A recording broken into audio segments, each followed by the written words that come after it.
आदर्श शिक्षण समिति बाड़मेर द्वारा आदर्श विद्या मंदिर में पढ़ने वाले भैया बहनों का हार्दिक स्वागत एवं अभिनंदन।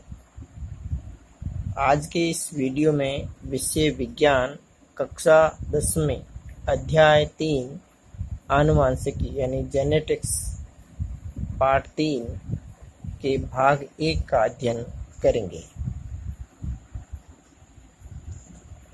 यानी जीव विज्ञान की वह शाखा जिसमें सजीवों के लक्षणों की आनुवंशिकता एवं विभिन्नताओं का अध्ययन किया जाता है, उसे आनुवंशिकी कहते हैं। यानी विभिन्नता मतलब भिन्नता क्या है। जैसे एक संतति से उत्पन्न होने वाले एक कोई संतति है, उसके जनक से जब संतति निर्माण होती है तो संतति सभी संतान एक समान नहीं होती है, उसमें कुछ भिन्नताएं होती है, कुछ समानताएं होती है। तो इन समानताओं और भिन्नताओं का अध्ययन जिस विज्ञान की शाखा में किया जाता है वो आनुवंशिकी कहते हैं। सजीवों में लैंगिक जनन की क्रिया के समय युग्मकों के द्वारा विभिन्न लक्षणों का एक पीढ़ी दर दूसरी पीढ़ी में संचरण होता है। ऐसे लक्षणों को आनुवंशिकी लक्षण कहते हैं। जैसे गाय का बछड़ा गाय के समान होता है, भैंस का बछड़ा भैंस के समान होता है, हिरण का बच्चा हिरण के समान ही होता है, और जैसे नीम की गुठली से उगने वाला नीम का पौधा नीम के जैसा ही होता है। ये गुण जो होते हैं ये आनुवंशिकी गुण है। यानी मनुष्य का जो जनक से उत्पन्न संतति मनुष्य के समान ही होती है, न कि भेड़ बकरी के समान। तो ये इस प्रकार के गुण लेकर होते हैं। ऐसे गुणों को आनुवंशिकी लक्षण कहते हैं। आनुवंशिकी लक्षण जो एक संतति से अगली संतति अगली इस प्रकार के यानी एक पीढ़ी से दूसरी पीढ़ी में संचरण होते रहते हैं, ऐसे जो लक्षण हैं आनुवंशिकी लक्षण कहलाते हैं। इन सजीवों में जो लक्षण आनुवंशिकता के कारण या भिन्नता का है, जिस विज्ञान की शाखा में अध्ययन किया जाता है उसको आनुवंशिकी कहते हैं। जेनेटिक्स शब्द का सर्वप्रथम प्रयोग जो किया था वो बैटसन ने किया था। जेनेटिक्स शब्द की उत्पत्ति ग्रीक भाषा के शब्द जीन से हुई है। यानी आनुवंशिकी लक्षणों का एक पीढ़ी से दूसरी पीढ़ी यानी एक जनक पीढ़ी से संतति पीढ़ी में जो संचरण होता है, चलता है, आगे जाता है, वो हेरिडिटी या वंशागति कहलाती है। हेरिडिटी शब्द का जो प्रतिपादन स्पेंसर वैज्ञानिक ने किया था। आनुवंशिकी के संबंध में सबसे पहले ग्रेगर जॉन मेडल ने पादपों में वंशागति के नियमों का प्रतिपादन किया था, जिसके कारण ग्रेगर जॉन मेडल को आनुवंशिकता का जनक कहते हैं। यानी कि फादर ऑफ जेनेटिक्स यानी आनुवंशिकी का जनक ग्रेगर जॉन मेडल को कहा जाता है। ग्रेगर जॉन मेडल ने उद्यान मटर पर 7 वर्ष तक लगातार यानी 1856 से लगाकर 1863 तक 7 वर्षों तक लगातार संकरण प्रयोग किए थे, जिससे ये प्रयोग मेडल ने सर्वप्रथम पादपों में वंशानुगति के नियमों का प्रतिपादन करने के लिए ऐसा संकरण प्रयोग किए थे। ये 7 वर्ष लगातार किया था और इस प्रयोगों से संकरण प्रयोगों से मेडल ने निष्कर्ष निकालकर 1865 में एक शोध पत्र प्रस्तुत किया था बुरुन सोसाइटी ऑफ नेचुरल हिस्ट्री के संबंध में। इन संकरण प्रयोगों की एक शीर्षक से प्रकाशन भी किया गया था वार्षिकी में पादप संकरण का प्रयोग। ये मेडल ने 1866 में किया था। इन प्रयोगों की सोसाइटी की ओर से एक वार्षिक में पादप संकरण पर प्रयोग के एक शीर्षक नाम से प्रकाशन भी किया गया था। उसके बाद मेडल द्वारा जो मटर पर किए गए संकरण प्रयोगों के परिणाम के आधार पर आनुवंशिकता के नियमों का प्रतिपादन किया था, उसे मेडलवाद कहते हैं। मेडलवाद मतलब मेडल ने जो नियम दिए थे उसको सम्मिलित रूप से मेडलवाद के नाम से जानते हैं। ग्रेगर जॉन मेडल का जन्म 22 जुलाई 1822 को ही हुआ था ऑस्ट्रिया में, सिलिसियन गांव में हुआ था। और ये 1842 में दर्शन शास्त्र में डिग्री प्राप्त करने के बाद 1843 में ऑस्ट्रिया के बुर्न शहर की चर्च में पादरी बन गए थे।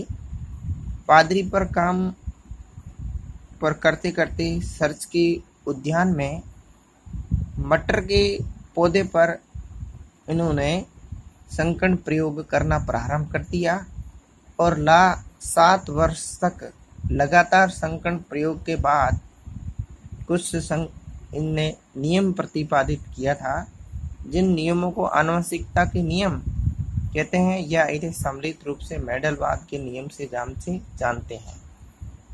फिर मेडल के आंत खराब होने के कारण 6 जनवरी 1884 को मेडल की मृत्यु हो गई थी। तो मेडल द्वारा जो उद्यान मटर पर प्रयोग करके या संकरण प्रयोग करके जो परिणाम के आधार पर आनुवंशिकता का नियम का प्रतिपादित किया था, उसे मेडलवाद के नाम से जानते हैं। मेडल ने जो प्रयोग किए थे वो उद्यान मटर पर किए थे। उद्यान मटर का वैज्ञानिक नाम पाइसम सैटाइवम है। पाइसम सैटाइवम पर जो मेडल ने प्रयोग किए थे उसकी सफलता के क्या कारण हैं, यानी मेडल ने जो संकरण प्रयोग किए थे वो सफल हो गए, उस सफलता के क्या कारण रहे। तो पहला कारण था मेडल ने एक समय में केवल एक लक्षण का ही वंशानुगति का अध्ययन किया था। मेडल ने केवल एक समय एक लक्षण लेकर ही संकरण प्रयोग किए थे, जिसके कारण मेडल ने ये संकरण प्रयोग सफल हो गए थे।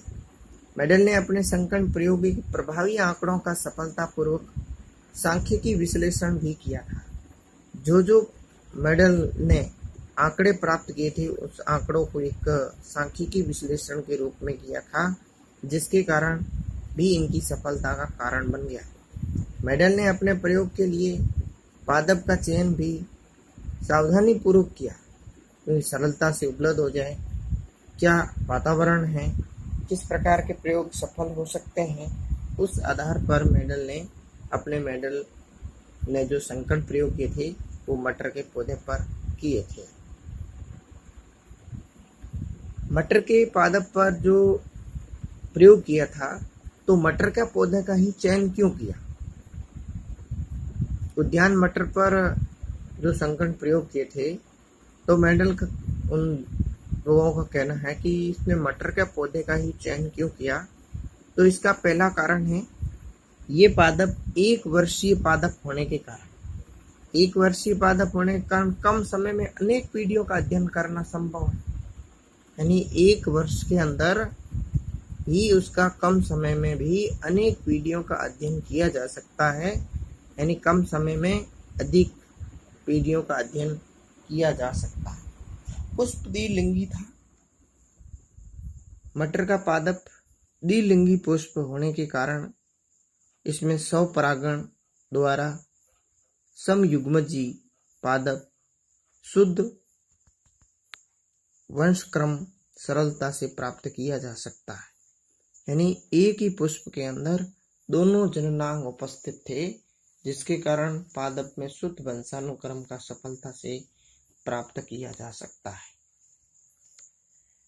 तीसरा कारण था विपुषण विधि द्वारा कृत्रिम परपरागण आसानी से किया जा सकता था।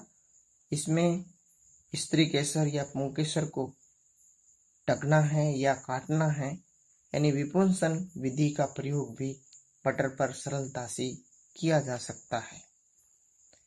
मटर के पौधे में विभिन्न विपार्श्वी लक्षणों के जोड़े पाए। मेडल ने अपने प्रयोग के लिए 7 विपार्श्वी जोड़ों लक्षणों का चयन किया था, लेकिन 34 लक्षणों पर अध्ययन करने के लिए उपयोग में ले जा सकते थे, लेकिन मेडल ने केवल 7 जोड़ी विपार्श्वी लक्षणों पर ही प्रयोग किए थे। 34 विपार्श्वी लक्षणों को खोज लिया था। इसलिए मेडल ने मटर के पौधे का ही चयन करना चुना। मेडल ने अपने संकरण प्रयोग में 7 जोड़ी विपार्श्वी लक्षण कौन कौन से लिए हैं, वो इस सारणी में दिखाया गया है। कौन कौन से पादप के लक्षण लिए थे, उसमें भी 2 प्रकार के लक्षण थे, एक प्रभावी और एक अप्रभावी। तो पहला, पादप की ऊंचाई में लंबा और बोना। लंबा प्रभावी लक्षण था, बोना अप्रभावी लक्षण था। पुष्प की स्थिति कक्षीय अग्रस्त। परिपक्वन फली की आकृति, यानी पूरी पकने के बाद फली की आकृति कैसी है, एक फूली हुई है, वो प्रभावी है, और एक संकीर्णित है, वो जो है अप्रभावी है। अपरिपक्व फली का रंग कैसा होना, तो हरा रंग है तब वो प्रभावी है, पीला रंग है वो अप्रभावी है। पुष्प का रंग बैंगनी सफेद, बैंगनी प्रभावी है और सफेद अप्रभावी है। बीज की आकृति गोलाकार धुरीदार, गोलाकार प्रभावी है, धुरीदार अप्रभावी है। बीज का रंग पीला हरा, पीला जो है वो प्रभावी है, हरा वो है अप्रभावी है। ऐसे मेडल ने अपने प्रयोग के लिए 7 जोड़ी विपार्श्वी लक्षणों का चयन किया था, जिसके कारण मेडल को सफलता प्राप्त हुई थी। इसका अपन चित्र के रूप में भी अध्ययन कर सकते हैं। मेडल ने जो प्रयोग में पौधे लिए थे, तो ऐसे 7 लक्षण हैं, यानी बीज की आकृति, बीज का रंग, पुष्प का रंग, फली की आकृति, अपरिपक्व फली का रंग, पुष्प की स्थिति और पादप की ऊंचाई। ऐसे 7 जोड़ी विपार्श्वी लक्षणों में जो लिए थे, उन लक्षणों को किस प्रकार इनका आकार चित्रण था, वो भी दिखाया गया है। मेडल ने प्रयोग तो कर दिए, लेकिन प्रयोग पूर्णतः सफल थे कि नहीं थे। तो मेडल ने प्रयोग करने के बाद आंत्रशोथ रोग होने के कारण मेडल की मृत्यु हो गई थी, लेकिन तीनों वैज्ञानिकों ने मिलकर 1900 में मेडल के नियमों की पुनः खोज की थी। तो यानी मेडलवाद की पुनः खोजकर्ता कौन कौन थे, तो हॉलैंड के हुगो ब्रिज थे, जर्मनी के कार्ल कोरेंस थे, ऑस्ट्रेलिया के इरिक वॉन चेरमैक थे। इन तीनों ने मिलकर मेडल ने जो संकरण प्रयोग किए थे, उनको वापस दोहराया और प्राप्त किया कि मेडल ने जो प्रयोग किए थे वो वास्तव में सही थे। आज वर्तमान में जितने बाजार में हाइब्रिड किस्म के पौधों के बीज प्राप्त होते हैं, वो मेडल के संकरण प्रयोगों के ही परिणाम है, जिसके बाद आज वर्तमान में उसका अंधाधुंध उपयोग हो जा रहा है, जिससे फसल में पैदावार की बढ़ोतरी होती है। बढ़ती हुई जनसंख्या के खाद्यान्नों की पूर्ति के लिए भी मेडलवाद के प्रयोग सफल हो गए थे। आज जिनका उपयोग भिन्न भिन्न क्षेत्रों में, भिन्न भिन्न किस्मों के निर्माण में और उसके उत्पादन में, रोग प्रतिरोधक क्षमता अधिक पैदावार करने से या फलीदार पौधों के किस्मों के विकसित करने में भी किया जाता है। उसके बाद मानव जाति में सुधार संबंधी विज्ञान की शाखा सुजनकी में मेडल के नियमों को आधार मानते हुए प्रयोग चल रहे हैं। या सजीवों में भिन्न भिन्न प्रकार के घातक जीन हैं, उनको भी निकालकर सफलता प्राप्त कर सकते हैं। जीन की संकल्पना की पुष्टि भी मेडल के संकरण प्रयोगों से हो गई थी। तो मेडल ने जो प्रयोग किए थे वो वास्तव में सफल थे, और उन सफलता के कारण मेडलवाद सफल हो गया और मेंडल ने सबसे पहले जो पादपों की वंशानुगति के नियमों का प्रतिपादित किया था, इसलिए ग्रेगर जॉन मेंडल को आनुवंशिकता का जनक भी कहा जाता है। आज के इस वीडियो के माध्यम से जो अध्ययन किया था उससे संबंधित कुछ छोटे प्रश्न आपको लिखित कार्य के रूप में अभ्यास पुस्तिका में करने हैं, जो निम्न है। जेनेटिक्स शब्द का प्रयोग सर्वप्रथम किसने किया था? आनुवंशिकी का जनक किसे कहा जाता है? मटर का वानस्पतिक नाम या वैज्ञानिक नाम लिखिए। मेंडल ने संकरण प्रयोग में मटर के पौधे का ही चयन क्यों किया? इसके क्या कारण थे? वो 4 कारण लिखने हैं। आज की वीडियो में इतना ही। वंदे मातरम। जय हिंद।